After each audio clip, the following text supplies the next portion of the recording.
Assalamualaikum warahmatullahi wabarakatuh. Allahu akbar, Allahu akbar, Allahu akbar.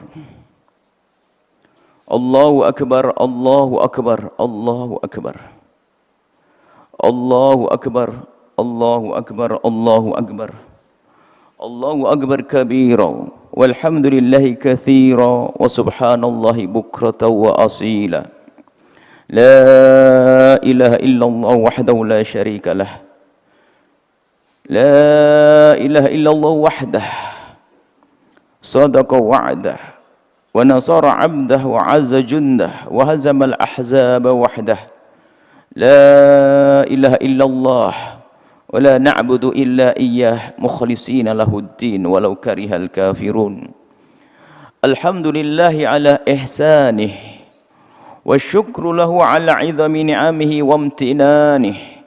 وأشهد أن لا إله إلا الله وحده لا شريك له تعظيما لشانه وأشهد أن محمدا عبده ورسوله وخليله وصلى الله على سيدنا محمد وعلى آله وصحبه ومن تبعهم بإحسان إلى يوم الدين وسلم تسليما كثيرا أما بعد فيا أيها الناس اتقوا الله حق تقاته ولا تموتن إلا وأنتم مسلمون واعلموا أن يومكم هذا يوم عظيم وعيد كريم أحل الله لكم فيه الطعام وحرم عليكم فيه الصيام فهو يوم تكبير وتهليل وتحميد وتسبيح وتعظيم وتمجيد فسبحوا ربكم وعظموه وتوبوا إليه واستغفروه.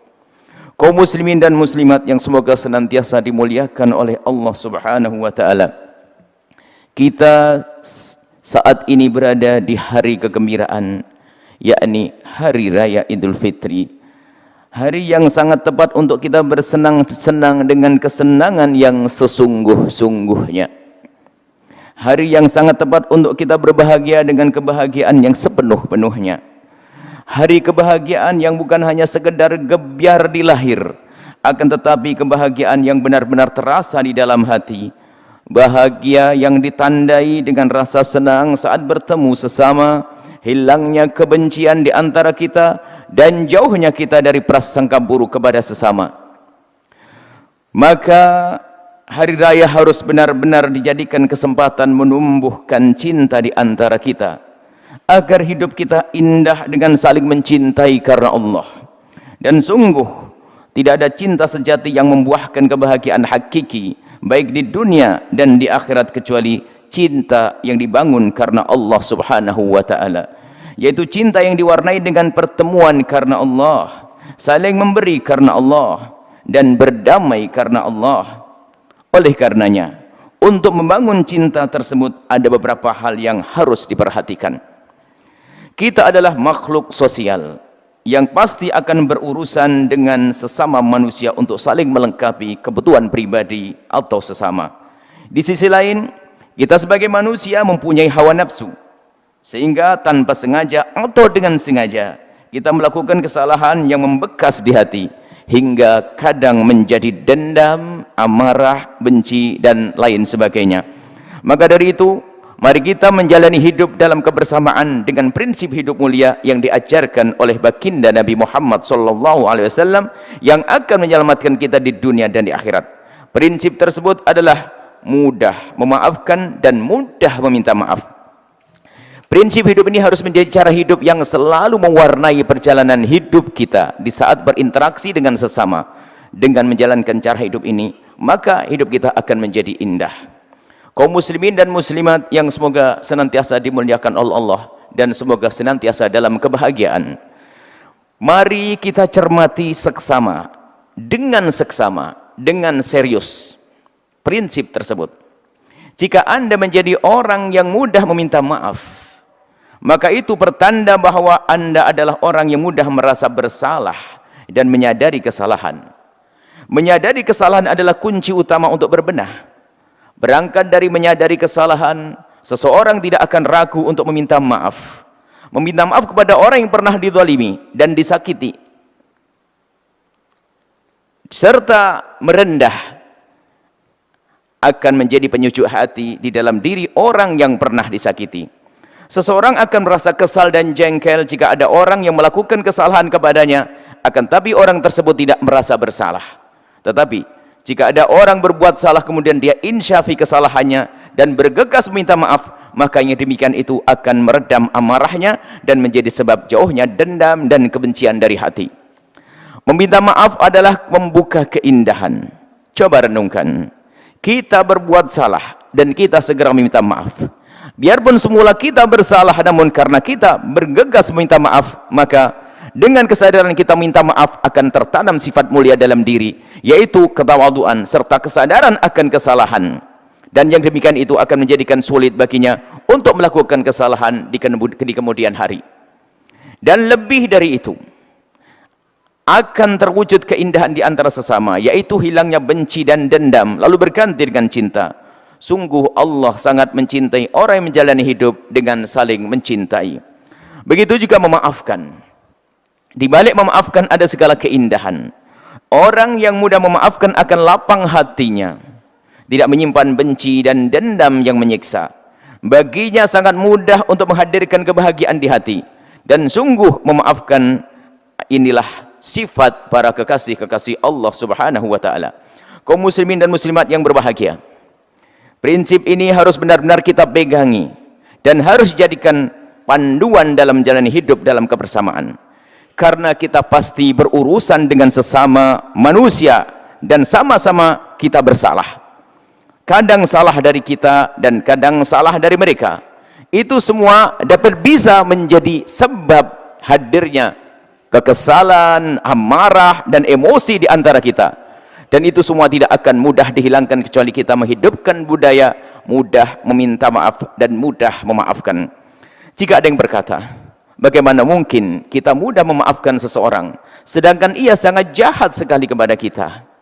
Untuk memahami pertanyaan tersebut kita perlu merenung dengan cermat dan cerdas. Pertama, dikisahkan pada zaman baginda Nabi Muhammad sallallahu alaihi wasallam tentang seseorang yang mengadu kepada baginda Nabi Muhammad sallallahu alaihi wasallam, bagaimana ketika ada orang yang berbuat salah kepada kita lalu kita membalasnya dengan kesalahan juga? Maka Nabi menjawab, jika engkau membalas kesalahan orang tersebut dengan kesalahan, maka engkau tidak ada bedanya dengan orang tersebut. Artinya engkau tidak mempunyai kelebihan kebaikan dibanding dia.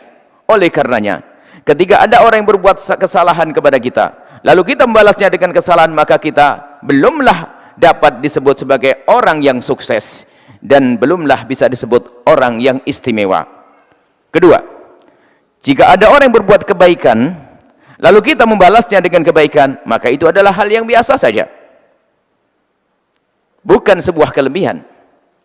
Jika yang demikian itu bukanlah sebuah keistimewaan, lalu bagaimana yang dianggap sebagai sesuatu yang istimewa? Yang istimewa adalah ketika ada orang yang berbuat kesalahan kepada kita, kita tidak membalasnya, akan tapi kita memaafkannya, dan lebih dari itu kita bergegas membalasnya dengan kebaikan. Itulah keistimewaan dan kemuliaan yang sesungguhnya, dan itulah hakikat silaturahmi yang disabdakan oleh baginda Nabi Muhammad sallallahu alaihi wasallam, laisal wasilu bil mukafi walakinnal wasil alladzi idza quti'at rahimuhu wasalaha. Bukanlah penyambung silaturahmi adalah orang yang membalas kebaikan di saat dia diperlakukan baik, akan tapi penyambung silaturahmi sejati adalah orang yang membalas kebaikan orang yang tidak baik kepadanya. Oleh karena itu, jangan berbuat baik hanya kepada orang yang pernah berbuat baik kepada kita, akan tapi berusahalah untuk bisa berbuat baik kepada orang yang membuat kesalahan dalam urusan pribadi kita. Inilah yang harus kita hadirkan di hari raya yang penuh berkah ini. Maka pulanglah ke kampung halaman dengan baik-baik kepada orang-orang yang pernah berbuat kesalahan kepada kita. Maafkanlah mereka yang pernah berbuat salah kepada kita. Jika kita bisa melakukan hal yang demikian itu, maka sungguh hal tersebut merupakan suatu prestasi yang luar biasa bagi kita. Dan seperti itulah cara hidupnya para kekasih Allah, berlapang dada, mudah memaafkan dan membalas orang yang berbuat kesalahan dengan kebaikan, karena hatinya telah menjadi hati yang bersih dan selamat dari penyakit hati, dendam dan benci. Mereka punya qalbun salim, hati yang selamat. Pandanglah mereka yang berbuat kesalahan kepada kita dengan pandangan kasih sayang dengan pandangan sadar bahwa ia adalah umat baginda Nabi Muhammad sallallahu alaihi wasallam, umat yang harus kita kasih sayangi. Dan pastikan ketika mereka berbuat salah kepada kita dalam urusan pribadi kita, hal yang demikian itu tidak akan menjadikan kita dendam, benci, mengutuk, kesal dan seterusnya. Akan tapi ganti dengan panjatan doa dan harapan semoga Allah segera mengentaskan orang tersebut dari kesalahannya serta mengampuninya.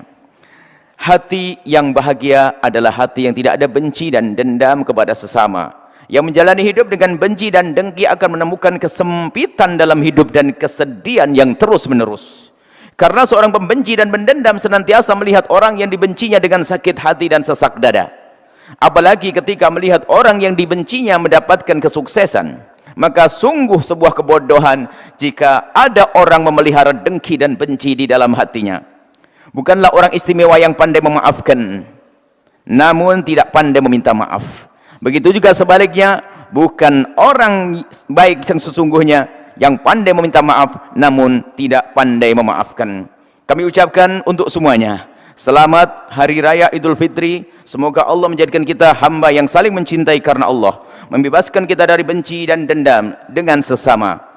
Dan pastikan hidup kita adalah hidup dengan prinsip menjadi orang yang mudah meminta maaf dan mudah memaafkan. Inna ahsanal kalam kalamullahi malikil alam. Wallahu subhanahu wa ta'ala yaqulu wa biqawli yahdadil muhtadun. Wa idza quri'al qur'anu fastami'u lahu wa ansitu la'allakum turhamun. A'udzu billahi minasyaitonir rajim. Bismillahirrahmanirrahim. Wasari'u ila maghfiratin min rabbikum wa jannatin 'arduha as-samawati wal ardu u'iddat lil muttaqin alladzina yunfiquna fis sarra'i wad dharra'i wal kadhimina al ghaidha wal 'afina 'anil nasi wallahu yuhibbul muhsinin.